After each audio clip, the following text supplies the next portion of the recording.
This video is sponsored by Stamps.com, your one-stop shop for all your shipping and mailing needs. To get a 4-week trial, free postage, and a digital scale, all you have to do is go to Stamps.com/companyman.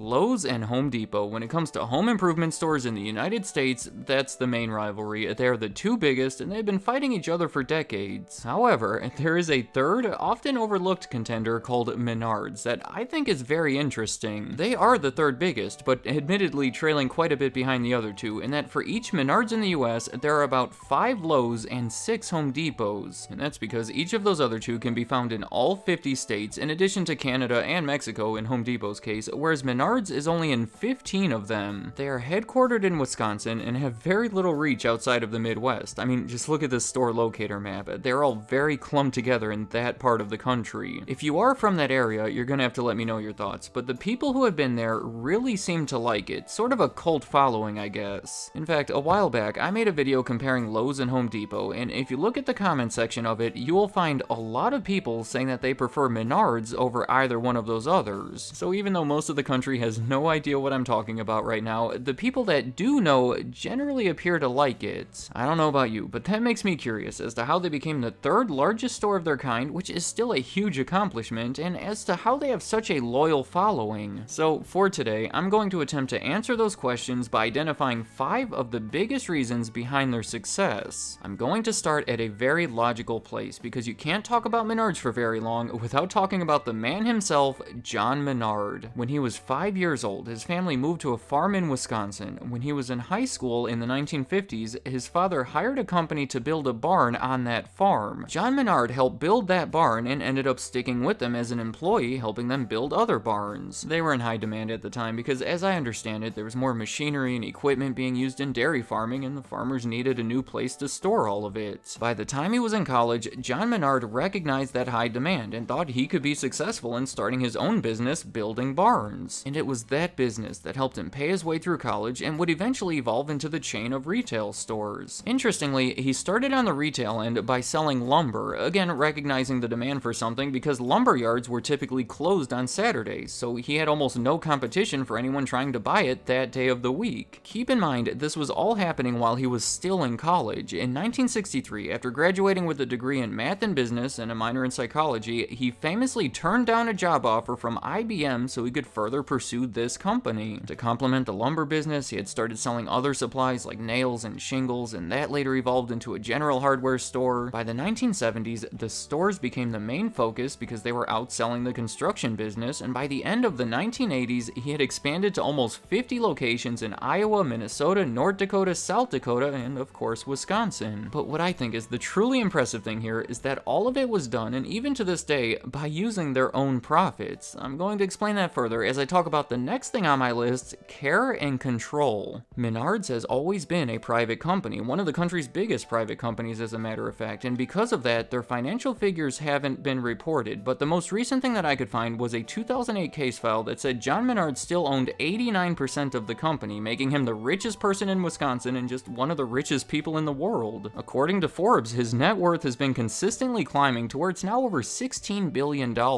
I can tell you that it's pretty uncommon for a company this large to still be privately owned like that, because at some point they typically look for private or public investors to help fund their growth. The trade-off, of course, being that they tend to lose control of how to run things. John Menard has a very specific way of doing things that outsiders may not understand or agree with. So even though remaining private may have held them back financially and helped to contain them in the Midwest, I'm still going to say it's a positive because it has allowed him and his family to stick to this very specific way of doing things that has obviously been successful. I have seen him described as both a perfectionist and as paranoid, so here's a few examples that can easily go either way. First off, everybody who works for Menards, including the top executives, are required to punch a time clock. Also, this is wild, John Menard has been known to hire private investigators to follow employees when they do home improvements so he can ensure that the materials weren't stolen from the store. Another one is he refuses to hire anyone who has formerly worked at Home Depot or Lowe's because he's afraid that they might still be working for them and reporting back inside classified information. He has even been known to dress up in disguises to perform unannounced in-store inspections. On the more serious end, I should mention that this kind of mentality has resulted in quite a few scandals and lawsuits. You could look further into the details, but they span across age discrimination, gender discrimination, tax evasion, disposal of hazardous waste. So things clearly have gone overboard at times, but still, that level of care and control toward the business, I would say, has overall contributed to their success. Alright, my next reason on the list would be their low prices. And I know that almost every store likes to talk about their low prices, but this is kind of like the number one thing that they are known for. In many ways, I would consider Menards to be like the home improvement version of Walmart. They have one of the catchiest jingles that you have ever heard, and you're gonna have to be ready to be humming this for the rest of the day. Here we go. Save big money at Menards.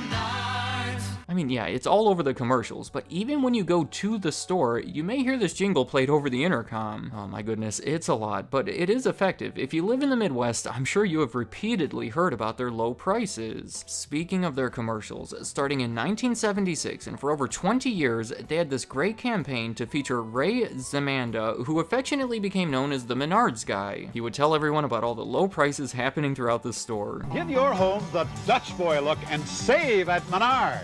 They were pretty basic, but oddly captivating and reflective of that local feeling. Sadly, the Menards guy has passed, but they have continued to utilize his likeness in cartoon form in various ways. So that's how they became known for their low prices, but I also want to talk about a few of the ways that they have been able to actually get those prices so low. First off, they're the ones who manufacture many of the items sold in their stores. You know, they started off as more of a construction company and have continued on with their own lines of products that by the 1990s accounted for a quarter of their sales after they invested $45 million into this new manufacturing plant. Another thing I should point out is that many of the items sold at Menards aren't necessarily the highest quality. They don't claim to be, because obviously they are far more concerned about price. This might not shock you at this point, but John Menard has been known to send people over to the competing store like Home Depot, and then they would report back with all of their prices. John would then make sure that all of his prices for every comparable item were at least 1 penny lower, and if for some reason he was unable to get his prices low enough, he would then send people over to buy out their entire inventory of that item so that his prices would then be the only prices. He was also known for being an aggressive negotiator with suppliers, obtaining low-cost inventory that way. Their distribution system has always been efficient. Menards was the first home improvement store to use the hub and spoke model for delivering items to their stores that has since been adopted by both Lowe's and Home Depot. He would also save money by reducing waste as much as possible. Examples there would be turning unused lumber into signs or mulch, or using it to fuel the furnace. So yeah, trust me, Menards has gone through some great lengths so that their customers can save big money. My next reason would be the customer experience, because there is some care put into it. The customers tend to be loyal for reasons beyond the low prices, so the overall experience does play into it. The appearance of the store, they're known for being bright and clean and well organized. The floors are nice, the layout of the aisles and the way that things are organized on the shelves makes everything accessible. Part of all this can be attributed to the strict rules that they set for the managers. For example, they're fined if the store opens late or if there's too many carts in the parking lot. Overall, the employees are thought to be knowledgeable and able to answer many home improvement questions.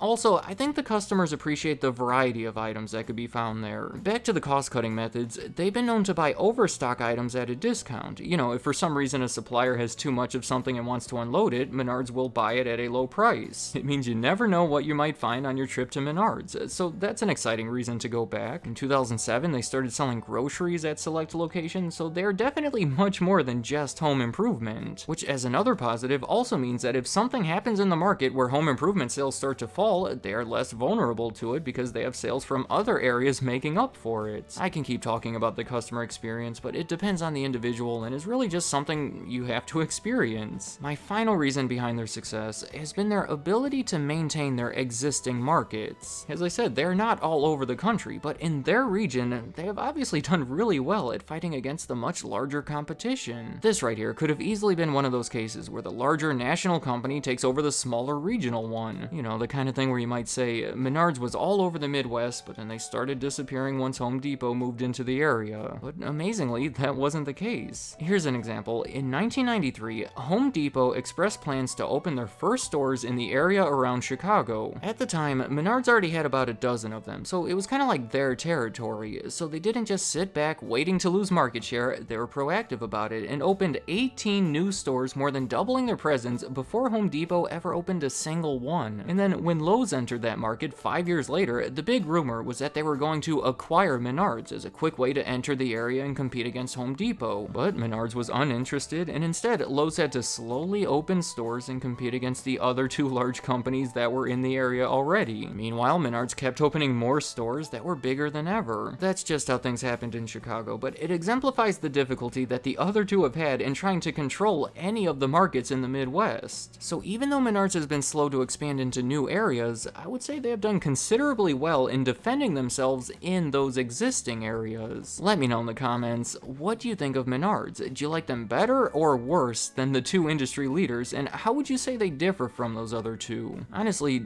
unless you're from around the Midwest, I'm assuming you've never even been there. Being primarily a home improvement store, I don't think it's the kind of place you would go if you're just visiting an area. But maybe now you're going to be curious enough to do it, and if you do, please come back and report what you thought of it. Also, as always, I want to point out that this was not a complete list, just the things that I found to be more impactful or interesting, so let me know if you have any other potential reasons behind their success. And any other thoughts you have about Menards or the home improvement industry in general, leave them in the comments. I'd like to hear what you have to say. I am excited to say that today's sponsor is Stamps.com, because I've been excited to avoid the post office by printing postage right from my home for everything that I send in the mail. Seriously, all you need is a computer and a printer, and if you own a business, I highly recommend them, because running a business is hard, and postage is going to be one less thing you're going to have to worry about. Stamps.com will tell you your cheapest and fastest shipping options and has huge carrier discounts. I'm talking about up to 84% off USPS and UPS rates. For 25 years now, they've been indispensable for over 1 million businesses like yours, helping them save time and money. Again, for a 4-week trial, free postage, and even a digital scale, simply go to stamps.com/companyman. Thank you for watching.